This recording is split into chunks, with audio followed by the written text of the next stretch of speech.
Hello and welcome to another edition of Green Angle, where we examine environmental issues and proffer sustainable solutions. I am Esther Mopariola. Scientists say COVID-19 and climate change are clear signals that man needs to stop disrupting nature's balance and adopt sustainable solutions to keep this planet in harmony. It is 1 year since the pandemic in Nigeria, and we examine the path the virus has traveled under the shadow of climate change. The new normal. All because of a pandemic that shook the world, forcing many to stay indoors and adopt strict safety measures just to keep the virus at bay. The coronavirus is a 100-meter race, while climate crisis is a marathon. And there are two issues we have to fight at the same time. And what do we mean by that? Is in the fact that if you don't tackle climate change, the ripple effects of climate disasters are very catastrophic. It disrupts life on Earth and the ways that we live. We fear that we may have a surge.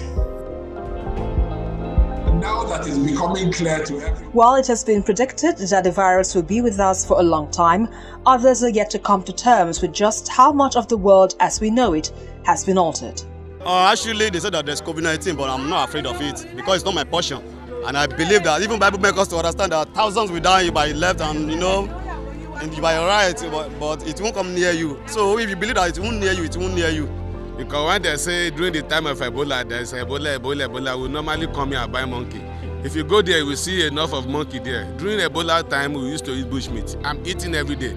So nothing like virus in our animal in Nigeria.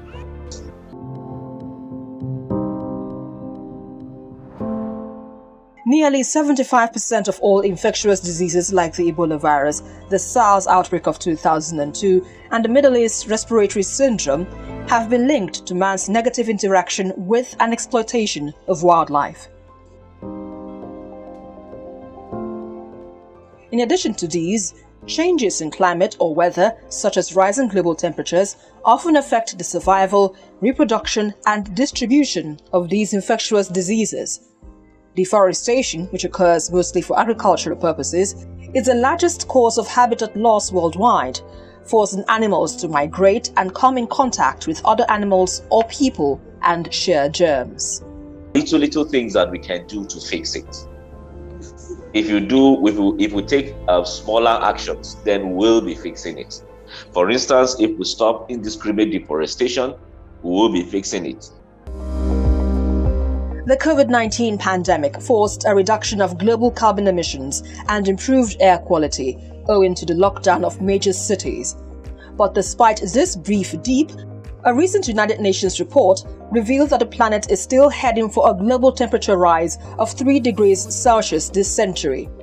To this end, scientists say climate change and COVID-19 crisis send warning signals on the need to adopt sustainable alternatives, and also sends a clear message for stronger action in the face of a global threat. Climate change has been worsened by human activities on Earth in the same way the pandemic has been brought about by encroachment into biodiversity, and the fact that man and nature have always been in that sort of debate or struggle where man would always want to dominate, try new things, and oftentimes it backfires on us. Definitely, you will definitely have spreading of diseases it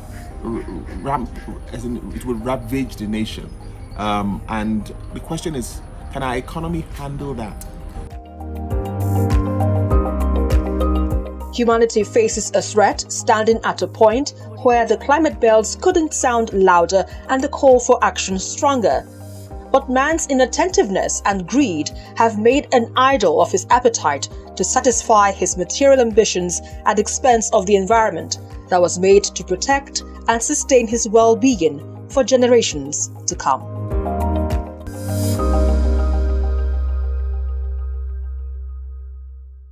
"97% of the Earth's water is found in the oceans as salt water, leaving only 2% of fresh water stored in glaciers, ice caps, and snowy mountains. Yet, an alarming 2.2 billion people still don't have access to safe water. A call to conserve man's second most important natural resource. For life. Yet, billions are still faced with the daily challenges accessing even the most basic of services. I'm a mother. I can consume like 6 buckets of paint water, the big one, the paint bucket of water for a day. And in the area, people always fight for water there. If I want to fetch my own water, when I go to the tap, when I see plenty of bath, I will just go back because of trouble. It's either they fight there or they break each other's heads. Sandra, a food vendor, says water means a lot to her and keeps her business going. She tells me the price of getting safe water doesn't underestimate the value this natural resource gives to her customers. I have water. I do come with water from my house. I get water to wash plates. Without water, everywhere would be fine now. But there are growing concerns of global water crisis owing to population expansion, degradation, pollution, and climate change, even as local reports indicate there are challenges of water distribution due to poor investment and infrastructure. It looks like there's water all around us, but we ask ourselves, is there any to drink? Is there any form of usable water that people can lay claim to and just be safe? So either you have water running around because it's natural resource and it's running across our backyards everywhere, but then it's not potable, it's not usable, it's not useful. What we are asking government to do is not only to allocate money for water infrastructure, but to ensure that we get the value for that money. And the value for that money is when the taps are running. Meanwhile, an awareness walk was held to canvass the essence of man's second most important natural resource, and steps were advocated to adopt in order to conserve water. If I wash rice, I wash vegetables, I wash fruits. I don't throw the water into the general. I put it in a bucket and use it to wet my plants, especially when I wash tomatoes and pepper. From that, I get other things growing that I did not even plan to grow. But because the seeds were in the water, I throw it into the garden and it grows. It's a very good way. Having a little garden in your compound is also a very good way. Not cementing and tiling everywhere so that there won't be runoff of water. It will percolate the groundwater and sink in. Science has said it takes about 50 years for that replenishment to occur. So when people open their taps and they don't close it until they finish whatever they're doing, they're wasting water. When you're washing your car and you don't lock the tap till you finish washing, you're wasting water. While acknowledging the challenges faced in water distribution across the metropolis, the state government insists everyone has a role to play to ensure safe water for all by 2030. Several rural communities in northern Nigeria are often exposed to climate change disasters and conflicts affecting their lives and livelihoods. We tell you about a pro-resilience program funded by the European Union and Oxfam International, which seeks to address food security and resilience of vulnerable households in Adamawa State, and how the state government intends to sustain this initiative.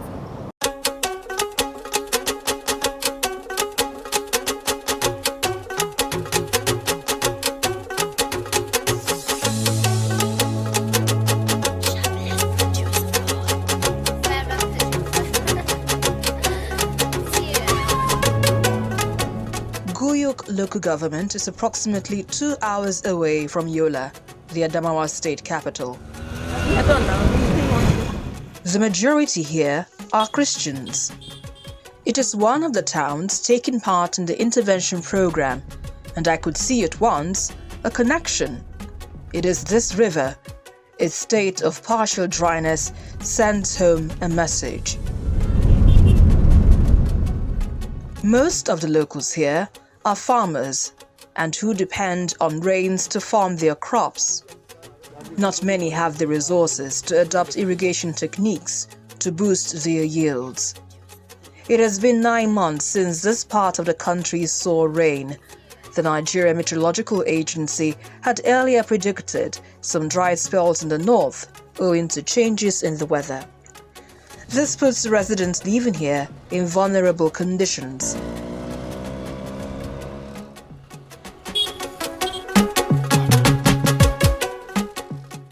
But a 4-year action project designed by the European Union and Oxfam International to enhance food and nutrition security and resilience of vulnerable groups in 40 communities in Adamawa State has entered its final year. The $12 million project comprises multiple components, including climate change adaptation planning, tree planting, farmers' field training school program, village savings and loan scheme, among others. The PRO Act, which is the Pro-Resilience Action Against Hunger in Northern Nigeria, is meant to support the people who are mainly agrarians to boost their food production. When they do this and they have access to healthcare, they have access to water and sanitation, it helps their livelihood, it helps their nutrition, it helps them to get better. Here in Guyuk, the locals in Poalamoliye community are trained on sustainable ways of producing fuel energy instead of using firewoods and other non-sustainable practices. The materials used are everyday items in the community: sawdust and paper.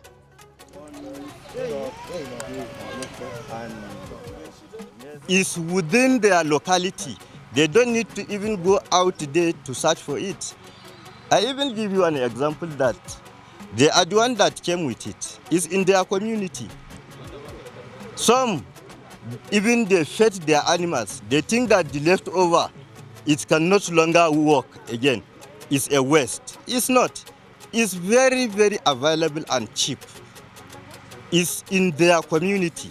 It's in their domain. They don't need to go far to get these raw materials to make the briquettes. We use the briquettes to cook something here, to cook our binder. So when I saw it, I know that yes, using this briquette is far more better. The way we use it now, the local things we have around us, because we have so many things that initially we don't even know they are good for us. But now we find out that we have been going very far, leaving our place, our homes, very far to get firewood. But now with this teaching now, we know we can't even go far now. We can use the grasses we have, even the chaff of our rice and the other rows from our plants. The briquette burns with less fumes and gives accurate heat. Food insecurity in Nigeria is linked to low agricultural production. Regular imports of grains are needed to feed the growing population. Lack of access to inputs and lack of capital to diversify livelihood options are among the challenges that smallholder farmers often face.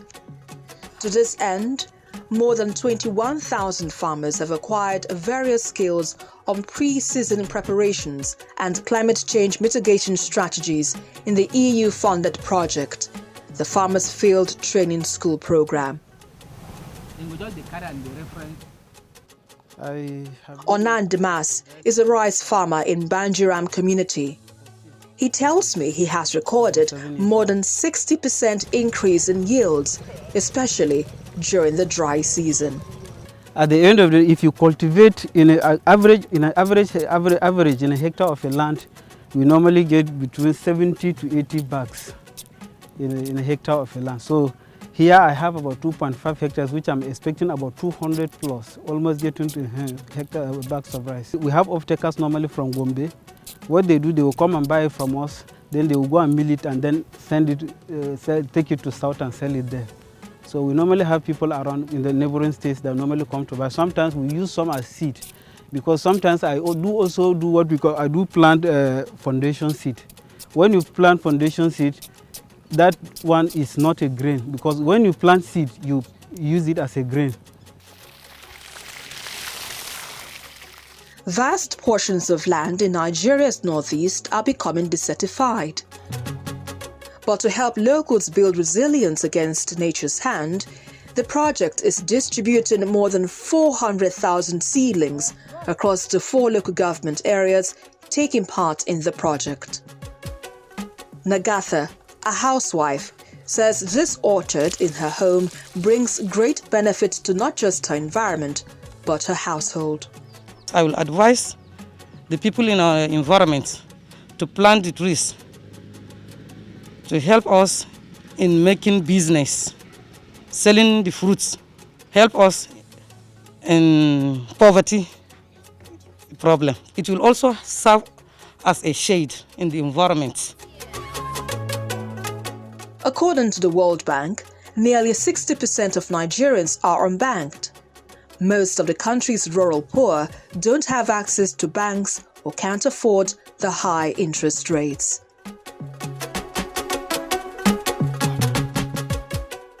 The Village Savings and Loans Association, a model adopted in most of these communities, helps to bridge this gap in the informal sector and improve the quality of life in rural communities.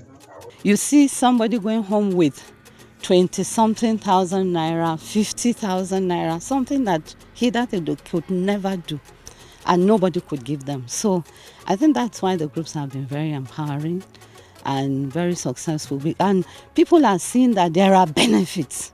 I don't have to go and look for money somewhere. Zuraga is a 50-year-old single mother of 6 whose home was destroyed by floods. She tells me she joined the group in 2019 and has successfully reconstructed her home from her savings. I am feeling good now. Heavy downpour destroyed my home and nothing was left. By God's grace, I came out alive. Some people came to assess the damage and they promised to give us some assistance, but we're still waiting for them. They even took pictures and did many things. But I was able to obtain a loan at the cooperative, and I used the money for farming, with which I'm helping myself and family to survive. With getting anything on it. Sab Josiah is another beneficiary of the program. He tells me he could barely feed his family before the social intervention. Okay. Now, he has a vehicle which runs for commercial purposes and even a grinding machine which adds extra income to his household. I have so many profit on it because when each day I go out, I will get more than 5,000. So really, I do thank God. Before I joined this program, actually, I suffer a lot. That's true. So now I see so many differences. I see so many changes in this program. Also through the Savings and Loans Association, more than 3,000 women have been trained in various business enterprises. One of them is this liquid soap production. Some beneficiaries say this intervention has increased their household income. People that benefited of them, they are doing it like a business to go and sell them to get money.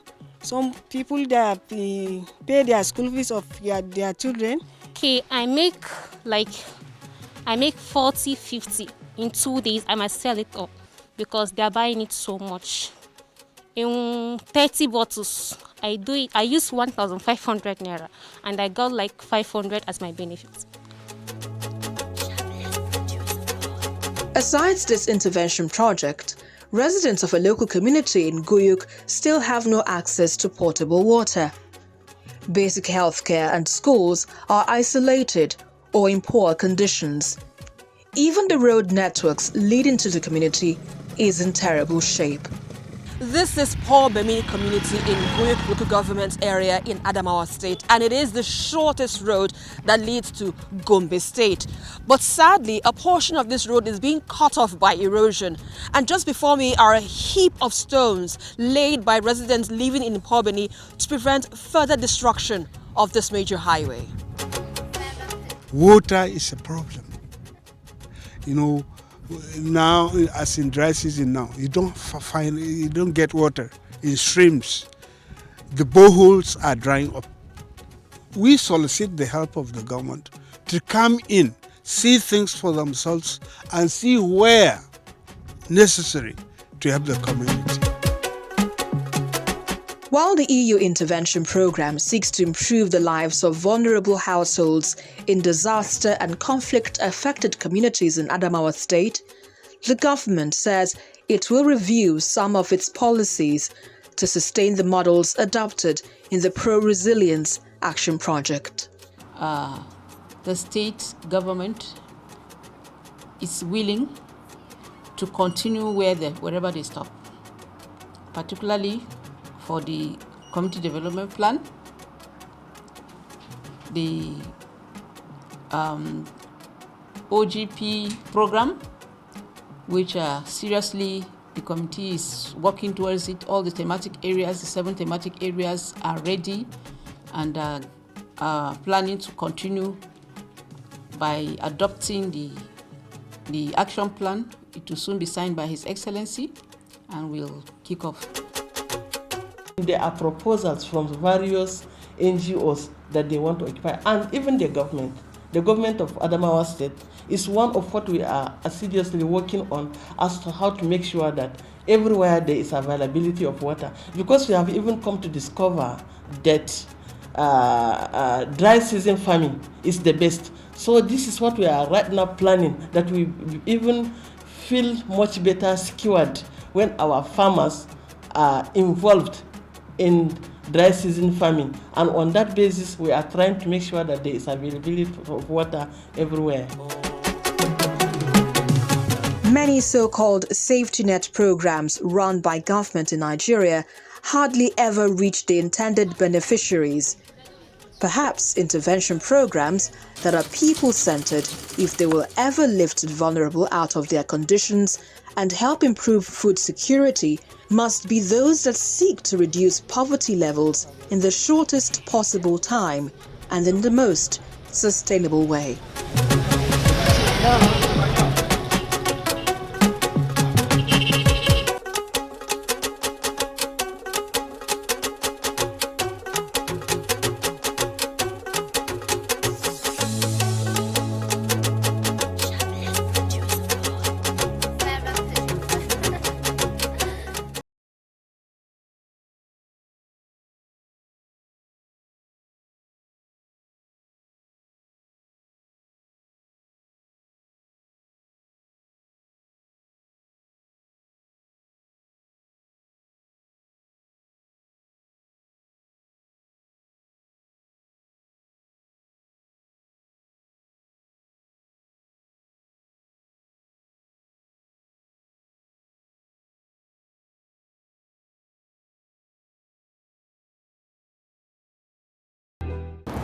And that's it on today's edition of Green Angle. Until I come your way next time, remember, together we can build a sustainable world. I am Esther Mokwariola. Bye for now.